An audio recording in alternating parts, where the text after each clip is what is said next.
우리나라 경제가 올 2분기 가까스로 역성장은 피했습니다. 수출과 수입, 민간 소비까지 모두 줄면서 체감이 어려운 상황인데요.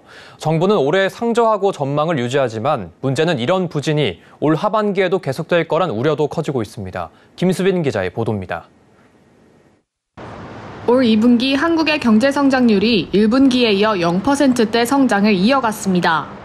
오늘 한국은행이 발표한 올 2분기 실질 국내 총생산 성장률 속보치를 보면 전분기 대비 0.6% 오른 것으로 집계됐습니다. 두 분기 연속 상승세입니다. 하지만 1분기에 비해 순수출만 늘어 텅 빈 성장이라는 분석입니다. 수입과 수출은 모두 전분기보다 감소했는데 수출 감소폭보다 수입이 더 크게 줄면서 역성장을 겨우 피했습니다.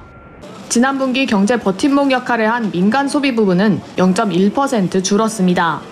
방역조치 전면 해제로 1분기 0.5% 증가했지만 한 분기 만에 감소 전환했습니다.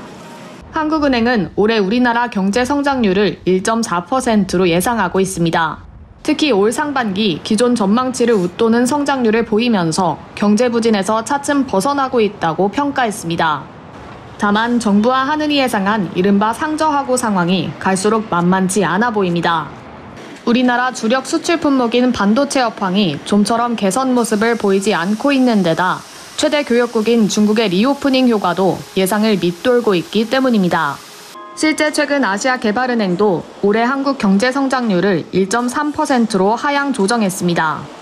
하반기에 그렇게 경제가 극적으로 반등하기가 쉽지 않을 것으로 보입니다. 물가를 조기 안정시켜야지만 하반기에 경기 부양을 위해서 정책 기조를 전환을 할 수가 있는데요. 물가가 빠르게 안정화되지 않을 수도 위험성이 커졌고요.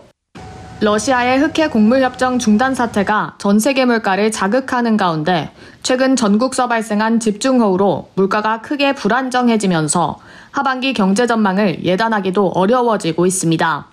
서울경제TV 김수빈입니다.